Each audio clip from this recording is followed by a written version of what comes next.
कायमचे तिथेच जा, परत येऊ नका. मावा सांगायचे गुप्तमठ कशाला म्हणायचं? ज्या ठिकाणी साधन केलं असता ते साधन लक्षात येणार नाही कोणाच्या, त्याला गुप्तमठ म्हणायचं. आणि असा गुप्तमठ घरातच मिळतो, बाहेर जायची आवश्यकता नाही. हा केव्हा मिळतो? ब्राह्म मुहूर्तावर, जेव्हा सगळं जग साखर झोपेत असतं तेव्हा तुम्ही बसा. तुमचं साधन कुणाच्याही लक्षात येणार नाही, त्यावेळेला स्वतःच घर निगूढ मठ होतं. आणि परत पद वापरलं शिवालय. तेथ निगूढ मठ होवावा का शिवालय. भगवान शंकराचं मंदिर हा त्याचा स्थूल अर्थ झाला, पण शिवालय कशाला म्हणायचं? शिव याचा अर्थ पवित्र, पवित्र घर ते शिवालय. ज्या घरामध्ये नित्य साधन चालतं, ज्या घरामध्ये गुरुभक्तीशिवाय शब्द बोलला जात नाही, जे घरदार सहकुटुंब सहपरिवार दास आम्ही हे घरदार अशा भावनेने सद्गुरूंना शरण असतं, ते घर शिवालयच आहे. त्या घरामध्ये, अशा घरामध्ये ती साधना व्हावी म्हणून सांगितलेलं आहे. हे स्थान महात्म्य. नंतर ज्या आसनावर आपण बसतो त्या आसनाबद्दल त्यांनी सांगितलेलं आहे. वरी चोखट मृग सेवडी या ओवीमध्ये माझी धूत वस्त्राची घडी. थोडक्यात सांगतो, खाली दर्भासन व्हावं, या दर्भासनावर मृगाजीन आणि त्याच्यावर शुभ्र वस्त्र अंथरून बसावं. हा बसण्याच्या आसनाचा भाग झाला. आणि ज्या पद्धतीने बसतो ते एक आसन. त्याला सांगितलेलं आहे पद्मासन, स्वस्तिकासन, सिद्धासन, सुखासन यापैकी शक्य आहे त्यात बसा. ज्या आसनात बसला असताना पायाला रग लागणार नाही आणि बसवलं जाईल पूर्ण वेळ, असं आसन घेऊन बसावं. याचा अर्थ तेथ. मग तेथ आपण एवढ्या गोष्टी पूर्ण झाल्या की सद्गुरु कृपा झाली आणि त्यांनी सांगितल्याप्रमाणे तुम्ही बसलात आसनावर की मग तेथ एवढा ओळीचा भाग पूर्ण झाला. आता पुढे सांगतायत मग तेथ आपण एकाग्र अंतःकरण करुणी सद्गुरु स्मरण अनुभविजे. या ओळीचा अन्वय थोडा उलटा लावायचा. तो कसा? मग तेथ आपण करुणी सद्गुरु स्मरण एकाग्र अंतःकरण अनुभविजे. इथे सद्गुरूंचं स्मरण केल्यानंतर एकाग्र अंतःकरणाचा अनुभव घ्यायचा आहे त्या ठिकाणी. म्हणून माऊली म्हणतात तुम्हाला बसल्यावर बाकी काही करायचं नाही. हा मार्ग काही करण्याचा नाही, हा होण्याचा आहे. इथे तुम्हाला करायचं काय आहे तर फक्त एवढंच करायचं. तिथे बसा त्यांनी सांगितल्याप्रमाणे आणि सद्गुरु स्मरण करा. इथे स्वामी महाराजांनी सांगितलेलं पहिलं वाक्य, पहिला महासिद्धांत प्रत्ययालयाचं कि ये लेने देने की बात नहीं होने पाने की बात है. हा महासिद्धांत पहिला तिथे प्रकट होतो. काय करायचंय तर सद्गुरु स्मरण करायचं आहे. हे स्मरण कसं आहे या स्मरणाबद्दलही माऊलींनी सांगितलं आहे. ते स्मरण असं असावं की जेथ स्मरतेनी आदरे सबाह्य सात्विके भरे. जे स्मरण झाल्याबरोबर अंतःकरण सात्विकतेने भरून येतं त्याला स्मरण म्हटलेलं आहे. ही एक व्याख्या त्याची. आणखी दुसरी व्याख्या केली की जे स्मरण झाल्यावर विषयांचा विसरू पडे, इंद्रियांची कसमस मोडे, मनाची घडी घडे हृदया माझी. जे स्मरण झाल्याबरोबर प्रत्याहार व्हायला लागतो त्याला खरं स्मरण म्हटलं त्यांनी. हे जे स्मरण सांगतात त्या स्मरणाचं वैशिष्ट्य की जेथ स्मरतेनी आदरे. हे करायचं कसं? पद वापरलं मुद्दाम, आदर आदरे. मामा म्हणायचे आता इथे ज्ञानोबाची मेघ आहे, माऊलींनी इथे एक मेघ घालून ठेवलेली आहे. स्मरतेनी आदरे म्हटलं खरंय. म्हणजे याचा अर्थ कसा घ्यायचा? आदराचं स्मरण का स्मरणाचा आदर? काय अभिप्रेत आहे त्यांना? आणि शेवटी त्याचा उलगडा तेच करायचे. ते म्हणायचे दोन्ही गोष्टी आहेत. इथे स्मरणाचाही आदर आहे आणि आदराचंही स्मरण आहे. स्मरणाचा आदर कसा आहे की ज्या सद्गुरूंची आपल्यावर कृपा झाली, ज्यांच्या कृपेने आपण सनाथ झालो त्यांच्या कृपेचं स्मरण हे त्यांच्याच कृपेमुळे होतं आहे, म्हणून त्या स्मरणाचा आदर आहे. कारण त्यांचं स्मरण ही त्या भगवती शक्तीची क्रियाच आहे, म्हणून त्या स्मरणाचा आदर, त्या भगवतीचा आदर आहे. आणि आदराचं स्मरण आहे. कुठल्या आदराचं स्मरण सांगितलं त्यांनी? आपली परंपरा अशी आहे, निवृत्तीनाथ महाराज एका अभंगात सांगतात की आम्ही चकोर हरिचंद्रमा, आम्ही कळातो पौर्णिमा. त्या शेवटी सांगतात की निवृत्ती चातक इच्छित आहे, हरी लागे वरती पाहे. आपली परंपरा खाली पाहण्याची नाही, आपली परंपरा वर पाहण्याची, खाली पाहण्याची नाही.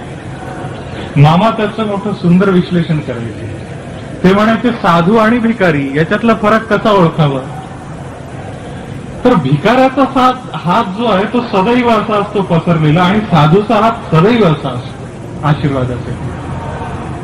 तसं साधक आणि प्रापंचिक यांच्यामधला भेद कसा जाणावा? तर साधक नेहमी वर पाहतो आणि प्रापंचिक हा नेहमी चिंतेने खाली पाहतो. हा साधक वर बघतो म्हणजे कसा बघतो? हरी लागे वरती पाहे. तो आपल्या सद्गुरूंकडे बघतो, त्याचे सद्गुरू त्यांच्या सद्गुरूंकडे. आणि अशी परंपरा जात जात जात आदिनाथ जे आहेत, ज्याला नाथ संप्रदायामध्ये अनामा असं विशेषण आहे, त्या तिथपर्यंत ही परंपरा जाऊन पोचते. हरी लागे वरती पाहे. या परंपरेतल्या प्रत्येक महापुरुषांनी काय केलेलं आहे? यांनी स्मरणाचा आदर ठेवलेला आहे, आणि त्या आदराचं आपल्याला स्मरण करायचं आहे. हा आदर कसा?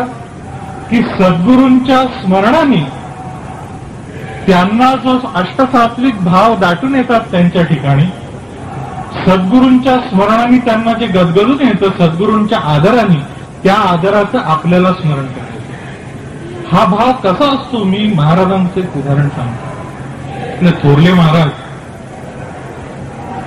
पेंडे स्वामी महाराज, परमहंस परिव्राजकाचार्य, वासुदेवानंद सरस्वती स्वामी महाराज यांनी सांगलीला एका गृहस्थांना, यज्ञेश्वर शास्त्री नातू यांच्या वडिलांना ₹1 दिला होता, आणि तो त्यांच्या पूजेमध्ये होता. महाराज आपले गुळवणी महाराज काही निमित्ताने सांगलीला गेले. हे नातू शास्त्री महाराजांच्याकडे आले आणि त्यांनी महाराजांना सांगितलं, प्रार्थना केली की महाराज, आमच्याकडे आपण यावं अशी प्रार्थना आहे. महाराज म्हणाले, आता सवड नाही एक, आणि तब्येत ठीक नाही, येण्याची फार इच्छा होती पण येऊ शकत नाही. आणि महाराजांना खरोखरच ताप होता त्या दिवशी अंगात. ते लागलीच म्हणाले, महाराज, आमच्या घरामध्ये पूजेमध्ये थोरल्या महाराजांनी दिलेला रुपया आहे, आपलाही हस्तस्पर्श त्या रुपयाला व्हावा अशी इच्छा आहे. त्यांनी ऐकलं मात्र की स्वामी महाराजांच्या हातचा रुपया, आता चला म्हणाले, आलोच. ते स्नान केलं त्यांनी, सोवळं नेसलं आणि आले त्यांच्या घरी त्या तापामध्ये, आणि आपल्यापासचं वस्त्र घेतलं, तो रुपया मोठ्या प्रेमाने त्या वस्त्रावर घेतला आणि मस्तकावर धरल्यावर प्रचंड ओंकार सुरू झाला. घळघळा डोळ्यातून अश्रू वाहत आहेत. याला सद्गुरूंचा आदर म्हणतात.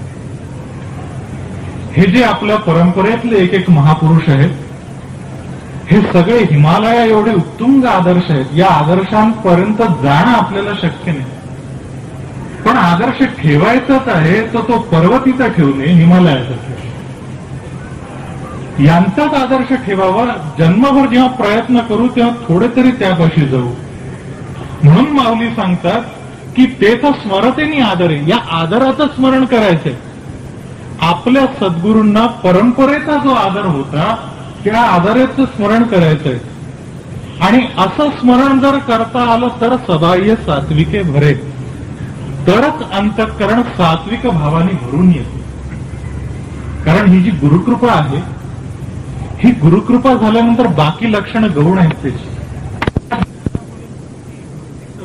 आणि त्या प्रेमामध्ये एकरस होतो. अशा क्रमाने हा जीव जातो. त्याची सुरुवात या विवेकाच्या अंकुरापासून होते. म्हणून सांगतात मग तेथ आपण एकाग्र अंतःकरण करुनी सद्गुरु स्मरण अनुभवीजे. करायचं काय तर सद्गुरु स्मरण. आणि हे सद्गुरु स्मरण झाल्यावर अनुभव जो यायला लागतो तो एकाग्र अंतःकरणाचा यायला लागतो.